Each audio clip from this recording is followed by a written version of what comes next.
आज संडे का दिन है और सैंडी का दिन है। वो सैंडी को लगता है मुझे ही कॉम्ब करने हैं बस आज के दिन।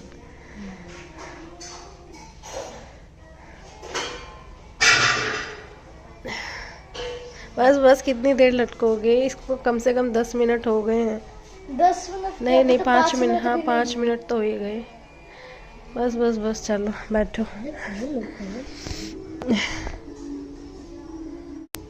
हो गए राजा? बस थोड़ा सा 2 दिखाना, मिनट। सामने से दिखाना।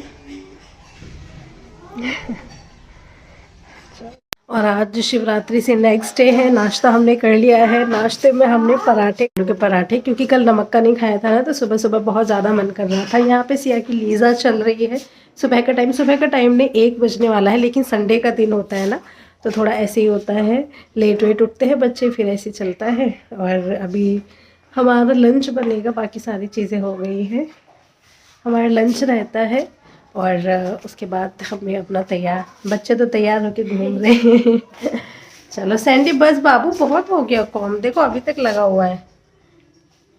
लाओ, अच्छा हो गया लास्ट कब कॉम्ब। बल से बल के चल रहा होगा, बिगड़ने नहीं चाहिए। अच्छा, और अभी यहाँ कपड़े धुलने रह रहे हैं। कुछ कपड़े मैं सुखा के आती हूँ।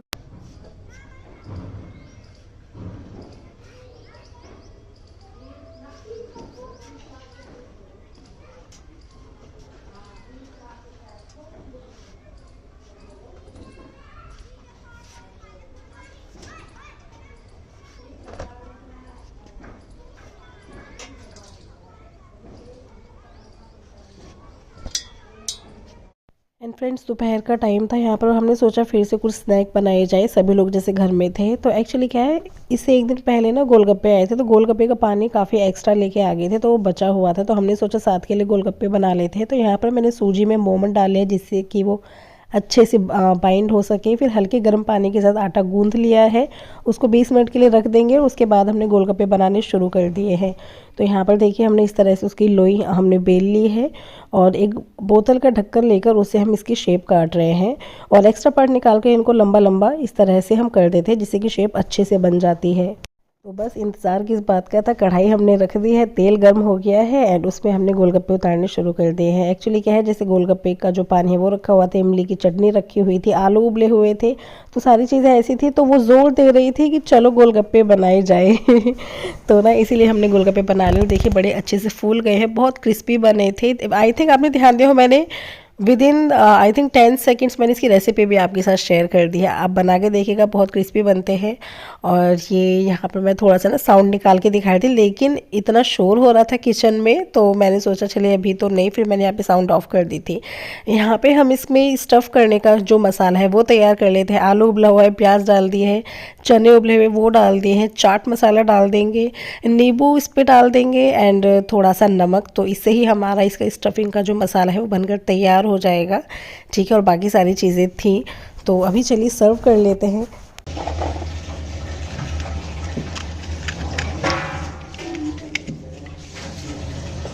इसी में रखो है ना।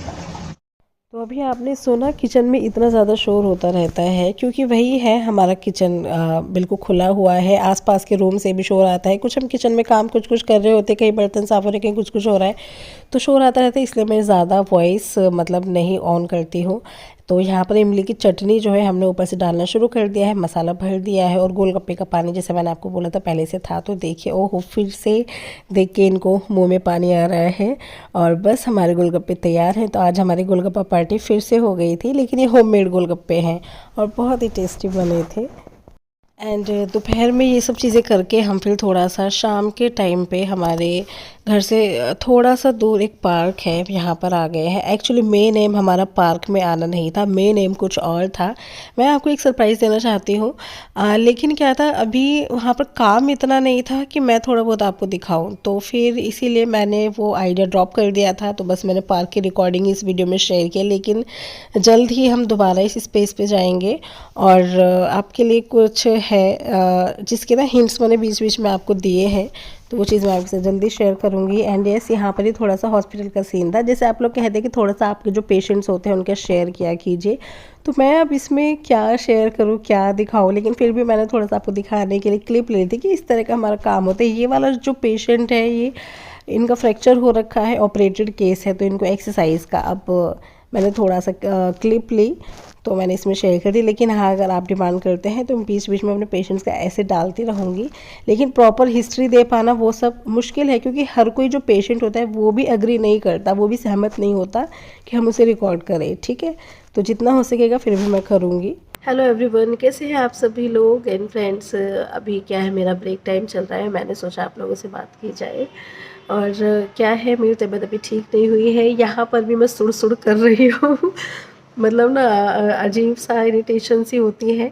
तो क्या करूँ, अभी क्या है, खाली बैठे थे, एक साइड में आके पूरा मतलब मतलब जुकाम समझ में नहीं आ रहा कैसे, कभी कभी ऐसे हो जाता है कि बिल्कुल ही बस मैं क्या कहूँ।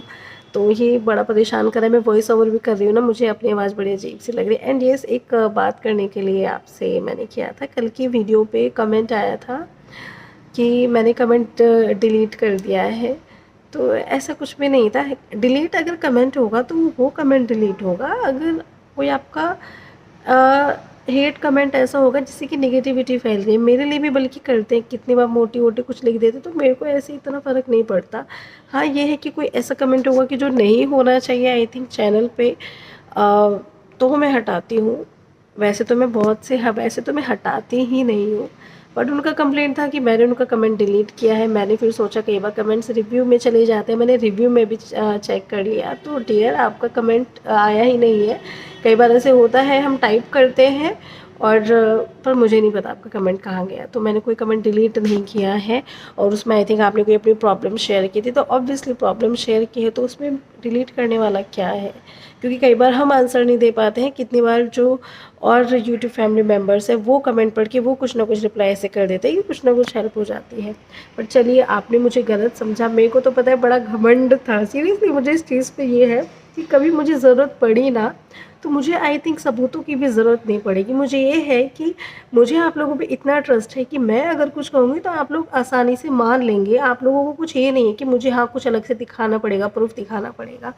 बट मैं इस मामले में गलत साबित हुई, क्योंकि मैंने रिप्लाई किया नहीं, मैंने कमेंट डिलीट नहीं किया, तब भी मुझे रिप्लाई ये आया कि नहीं हटाया है आपने। तो मैं तो सिर्फ बोल ही सकती हूँ कि मैंने नहीं हटाया, ठीक है। बट अजीब लगा था, जिनसे हम इतना कनेक्शन फील करते हैं, जब वो हमें नहीं समझते तो लगता है अजीब, ठीक है। मैं यहाँ कोई कंप्लेंट नहीं कर रही हूँ, बस हाँ लगा कि इतना भी ज़्यादा ओवर कॉन्फिडेंस मुझे नहीं होना चाहिए, है ना।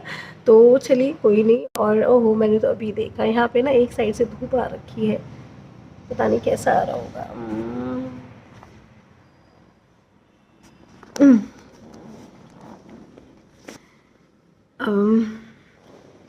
यार मैं ना सब एंगल में मैं सारे एंगल में घूम गई, लेकिन फाइनल में फिर इसी एंगल में बैठी, क्योंकि ना और सब जगह हॉस्पिटल्स के बारे में कुछ कुछ आ रहा था। तो चलिए यहीं एंड यस, एक और बात अभी यहाँ पे हुई।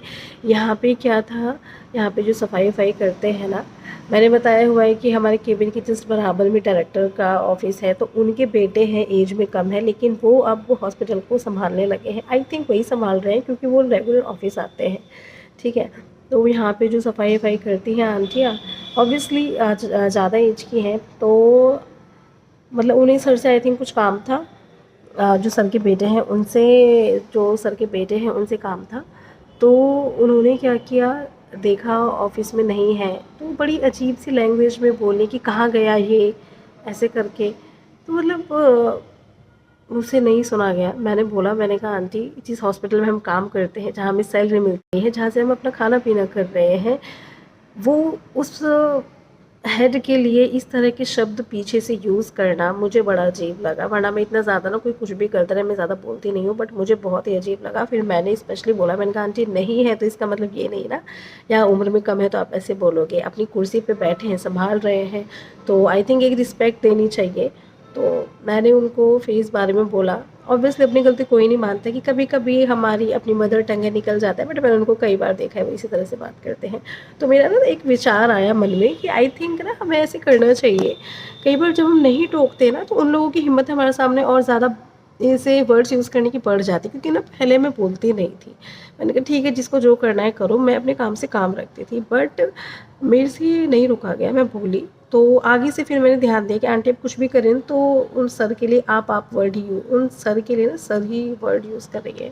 तो आई थिंक मेरे को ना ये लगा कि अगर हमें कुछ गलत होते हुए दिख रहा है तो हमें उस टाइम बोल देना चाहिए, हमें ये नहीं देखना चाहिए कि हमारा मैटर है या नहीं है। आई थिंक बोलना चाहिए। तो मैंने बहुत देर में बोला, लेकिन मैंने आप लोगों से इसलिए शेयर किया कि हाँ हमें चुप नहीं रहना चाहिए। गलत कोई चीज़ है तो बोलो, गलत का साथ मत दो, क्योंकि ऑब्वियसली बात आई थिंक कुछ ज़्यादा ही लेक्चर हो गया आज, है ना। और क्या है अभी बस, और मेरी चप्पल निकल गई है आज। मेरी सैंडल्स हैं उनके मैंने हाल आपको दिखाए। एक्चुअली क्या है समर टाइम में शूज़ मैंने मतलब अभी रख दिए हैं, और जैसे मैंने चप्पल निकाली तो जैसे होता है ना रखे रखे ख़राब हो जाते हैं, तो जैसे मैं इसको पहन के आई ना थोड़ा बहुत ही मतलब डिस्टेंस मैंने यहाँ पे चला होगा तभी मेरे निकल गए स्लीपर। लेकिन आपकी जीजी बड़ी स्मार्ट है, मैं यहाँ पे रखती हूँ स्लीपर्स, एक्स्ट्रा है पहले की रखी हुई है। एक्चुअली क्या ये चीज़ ना मैंने तब सीखी थी जब मैं अपनी इंटर्नशिप में थी ना। तो इंटर्नशिप में क्या होता था, बहुत ही हम मतलब पूरा दिन ही खड़े रहते थे, खड़े ही रह के हमने काम करना होता था। तो उस टाइम पे मेरी ना एक बार स्लीपर्स टूटी थी, तो मैंने अपनी एक फ्रेंड को देखा था, मैंने कहा स्लीपर्स मेरी टूट गई हैं। हम जब स्टीफन्स में थे तो स्टीफन्स के बाहर निकल के वहाँ पे मतलब चप्पल ठीक करने वाला बैठा हुआ रहता था, लेकिन बीच में निकल के कौन जाए, कहाँ इतना अलाउ होता था। तो तब मैंने देखा था मेरी एक फ्रेंड इतनी स्मार्ट थी कि वो हमेशा 2 पेयर रखती थी। वहाँ पे हमें ना कबर्ड मिली कि अपना बैग रखना है जो भी रखना है, तो हमेशा एक पेयर अपने कबर्ड में डाल के रखती थी। और उस दिन उसने मेरी हेल्प की थी कि तुम ये वाले स्लीपर्स पहन लो। तो तब से मेरे दिमाग में आया कि ये जहाँ हम काम करते हैं, अगर आपका काम ऐसा है बहुत ज़्यादा एक्टिव लाइफस्टाइल है, बहुत ज़्यादा घूमने फिरने का काम रहता है, चलने का काम रहता है, और 1% आपको डाउट है अपने स्लीपर्स पे कि आपने बहुत ज़्यादा एक्सपेंसिव स्लीपर्स नहीं खरीदे हैं, ऐसे हैं जो कभी भी जवाब दे सकते हैं, तो एटलीस्ट आपको एक पेयर रखना चाहिए। तो यस मेरे यहाँ पे रखा हुआ है, ठीक है। तो मैं बस वही चेंज करूँगी, ये कंफर्टेबल है तो इसलिए अभी इन्हीं को पहना हुआ है, लेकिन ये जब पेशेंट्स का टाइम आएगा वो वाले ही पहनूंगी मैं, ठीक है। तो आपके लिए टिप है ये, अगर आप कहीं काम करते हैं तो एक्टिव बहुत रूटीन है, एक जगह कुर्सी पे बैठने का काम नहीं है, बहुत ज़्यादा एक्टिव रूटीन है, तो एक पेयर स्लीपर्स रखिए। हाँ भाई अगर आप ब्रांड्स यूज़ करते हैं, वैसे देखो अच्छे अच्छे ब्रांड्स धोखा दे जाते हैं सीरियसली, तो आई थिंक रखना चाहिए, ठीक है। तो चलिए बहुत बातें हो गई, अब चलते हैं काम पर चलते हैं, ठीक है। वैसे भी टाइम है बट फिर भी